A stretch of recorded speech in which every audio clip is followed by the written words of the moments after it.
Hello everybody, this is me Johan here. I've been using the Moto One Power as my primary device over the past week, and this is my in-depth review of the Moto One Power. Regarding the display on the Moto One Power, the phone comes with a 6.2-inch IPS LCD display with an aspect ratio of 19:9. It's a full vision max display. This is what Motorola calls it. Motorola have not really specified which version of Corning Gorilla Glass has been used on this phone, but nevertheless, it's rest assured to know that at least Corning Gorilla Glass has been used on this phone. And regarding the viewing angles and the sunlight legibility, I think they've gone ahead and put an amazing panel on this phone. It's easily legible under direct sunlight, even with 50 to 60% of its brightness, and the colors are extremely accurate. And I'll just play a video clip for you guys, or to give you guys an understanding of how good this display actually is. The display used on this phone is a full HD plus display. This is just to give you guys an understanding of how good the display actually is. The colors really pop out, and yeah, it's very color accurate for the most part. So this is a 1080p display, by the way, and I'm playing this video at full 1080p, and kudos to Motorola for putting a fantastic panel on the Moto One Power. Alright, this is to give you an idea of the sunlight legibility on this phone. It's just at 50% brightness, and this is all that you need to view this under direct sunlight. This is under extreme sunlight, and this is the plastic case provided in the box, or rather the case that came along with the box. So sunlight legibility is also a huge thumbs up on this phone. As far as performance and RAM management on the phone is concerned, this phone comes with a Snapdragon 636 octa-core processor with a Mali 509 GPU used inside, with 4 GB of RAM and 64 GB of internal storage. Keep in mind this is an octa-core processor, and you can see it for yourself. I had minimum 15-20 apps open most of the time, and it opens up everything without any issues. Surprisingly, this phone has only got 4 GB of RAM, but keep in mind one thing, I've been pretty surprised with the RAM management on this phone. It has extremely good RAM management, despite the fact it has only 4 GB of RAM inside this. And gaming, for the most part, I played PUBG on medium settings, and I played Asphalt 9 for a very long period of time. And to my surprise, the phone has handled all the tasks without breaking a sweat whatsoever. But being a mid-range processor, I would suggest you guys not to use, anyways, there's no option to use it at high graphics settings, but use everything at medium settings, and the phone performs everything like a champ. Absolutely no problem as far as performance and RAM management on this phone is concerned. Apps open up extremely fast. To be honest, this feels like a Pixel on a budget, to put it out very bluntly. As far as Antutu benchmarks are concerned, you can see it for yourself. The Moto One Power scores a reasonably high 116,123 points, which is on par with Qualcomm's flagship processor in 2016, the Snapdragon 820 octa-core processor.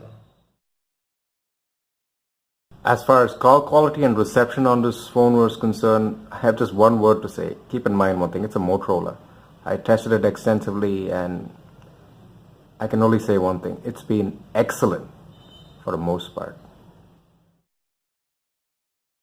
Regarding the audio via the speaker and the headphone jack, this is an area where I was a little bit concerned. I thought Motorola might definitely skimp on this, considering the price of the phone.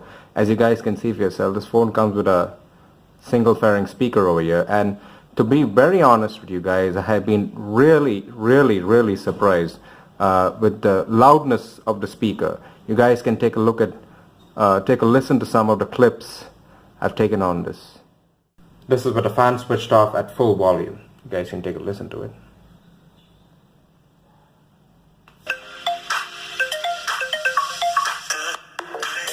This phone produces some extremely rich output of audio. I mean, it's just a single fairing speaker, and it's definitely one of the best in its class. Alright, this is with the fan switched on and at full blast. You guys can see for yourself, it is in no way hindering the amazing output of audio this phone produces. Kudos to Motorola. Amazing single speaker put on the Moto One Power. Alright, over here I'll be watching Shark Tank at full volume and both my fans are on at full blast. Let's see how well the speakers perform over here.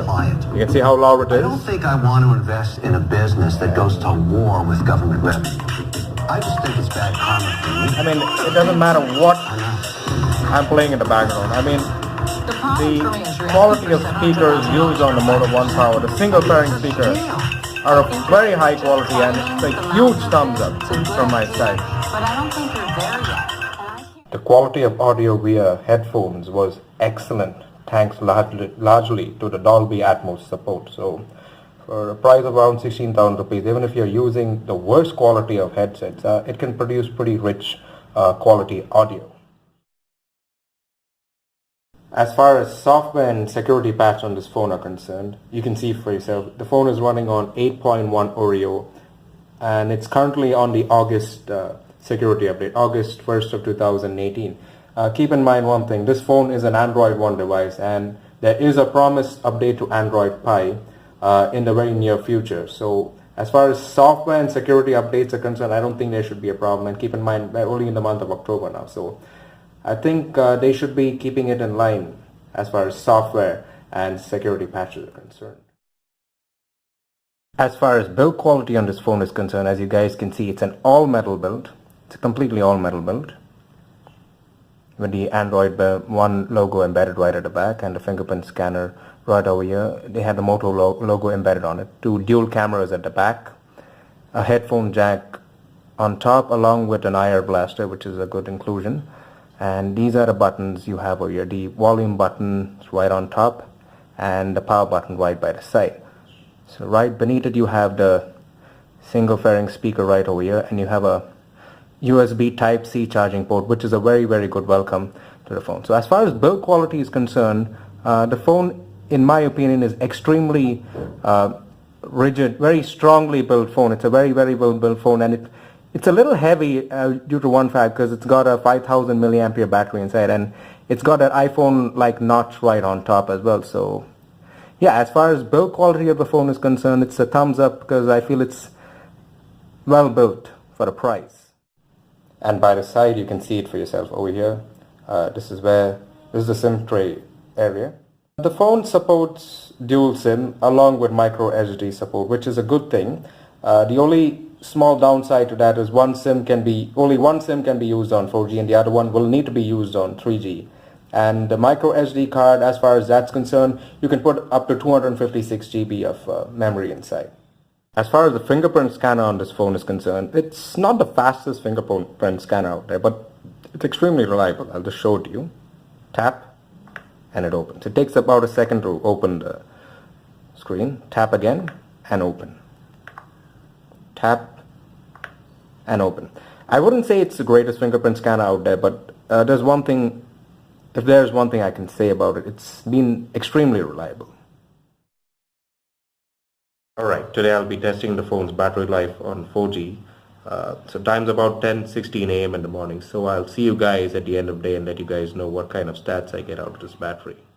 Alright, now I've come to the end of the day and you can have a look at it for yourself. 12 hours and 4 minutes of phone idle time and an incredible 5 hours and 8 minutes of screen on time only on 4G, and I have 20 apps open throughout the day and still 44% of its battery left. Now this is pretty incredible.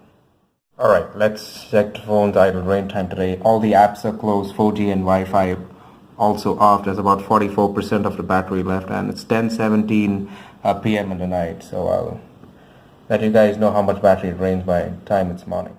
Alright, now the time's 8:15 AM in the morning. As you can see, after 10 hours of being idle, the phone's just dropped 1% of its battery, which is mightily impressive. Alright, today I'll be using the phone only on Wi-Fi. It's currently 10:15 AM in the morning, so I'll see you guys at the end of the day. Alright, after using the phone only on Wi-Fi today and after the end of an extremely busy workday, I still have 51% of battery left and an amazing 4 hours and 55 minutes of screen on time. I'm telling you, if I continue to use this phone, I can easily achieve 10 hours of screen on time and 1 full day of usage. Alright, today I'll be checking the phone's idle drain time. with the Wi-Fi on, and there's about 47% of the battery left, and the time is 12 a.m. in the morning, and I have about, you can have a look at for yourself, 10-11 apps opened up in the background. So I'll see you guys in the morning and let you guys know how much battery is drained. Alright, now the time is now 8:16 a.m. in the morning, so after a period of about 8 hours and keeping around 11 apps open and the Wi-Fi on throughout the night, the phone just dropped 4% of its battery, which is pretty good. Alright, I'll be using the phone on both 4G and Wi-Fi, and I'm going to use the phone until it drains down to about 5% of its battery. So I'll get back to you once I drain the phone to about 5% of its battery and let you guys know how long this phone lasts on a single charge. Alright, so the phone's battery has finally been drained to about 3%, and you guys need to see this to believe this. One day, 16 hours of phone idle time and a ridiculous 9 hours and 10 minutes of screen on time. Keep in mind one thing, I'd been using both 4G and Wi-Fi constantly on this phone, and I'm a pretty heavy user. It's taken me so long to kill the battery, and my usage included streaming YouTube for about 3 hours, using Adobe Premiere Clip for about an hour and a half, and I did make voice calls for about 1.5 hours. I did use usual social media apps like WhatsApp, Instagram, and Facebook for a period of about 2 hours, and I did game as well for a period of about 2 hours. I played games like PUBG, Asphalt 9, and of course Subway Surfers for a period of 2 hours. I used Google Maps as well for a period of 40 minutes, and despite all of this, it has taken me so long to kill the battery. All I can say from all this is, all hail the new battery king of mobiles. This is the best battery life I have ever achieved on any mobile phone as of date. Alright, I'll be performing charging test on this phone right now. The phone's currently at 2% charge, and as it is, you know, this phone comes with a fast charger which has an output of about 3 amps. So I'll just switch on the charger now. Alright, it's on right now and it's about 9:45 a.m. in the morning. I'll get back to you guys once this phone reaches 100% charge. Alright, now the phone's been put on charge for a little over an hour and it's currently at 47%. Alright, the phone's now at 100% charge, and I'm terribly sorry for the delay, guys.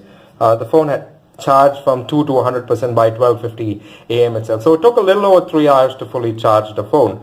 Okay, I will give you guys one suggestion over here. If the phone comes down to about 20% of its charge, I would suggest you guys to put the phone on charge immediately, because it would take you guys about 2 hours to charge the phone from 20 to 100%. Believe me when I tell you this, all you need is 1 hour of charge on this phone. Believe me, the 1 hour of charge will give you about 50% of its battery. And believe me, that 50% is all that is required, even by the heaviest of users. It doesn't matter what you're doing on this phone, using it on 4G, using the maps constantly, using the location constantly, using Bluetooth, 4G, whatever it is you're doing, you cannot kill this phone even with 50% of its battery in a day's time. So keep in mind one thing, it's got a massive 5000 milliampere battery inside, and considering the size of the battery, 3 hours is actually not a bad time as far as charging speeds are concerned.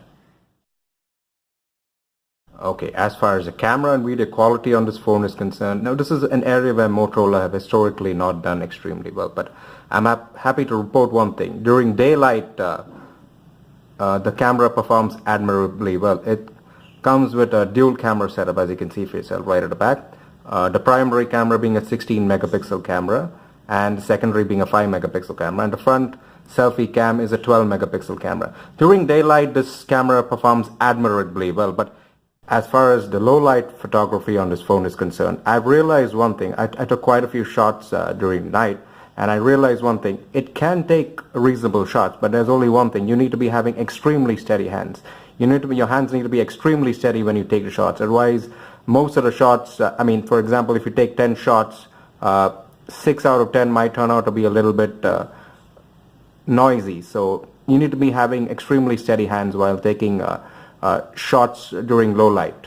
That's the only thing I have to you need to be keeping in mind over here. But during nighttime photography, during daytime photography, this camera performs admirably well. And yeah, you guys can take a look at some of the shots I've taken on this phone and also some video clips.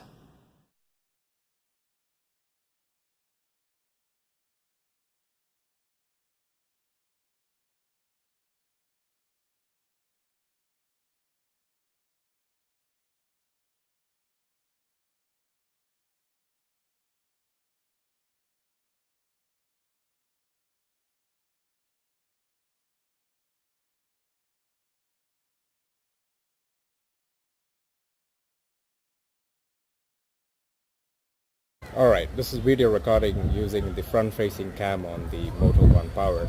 It's at maximum settings right now. It's at 1080p 30 fps. So you guys can have a look at the stabilization of the footage.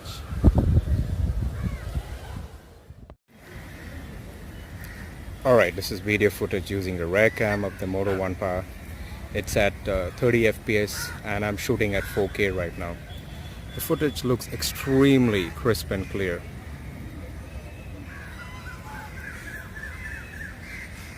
For the most part, and it's a pretty satisfactory experience overall. Regarding the pros of the Moto One Power, I think the phone's got a fantastic screen.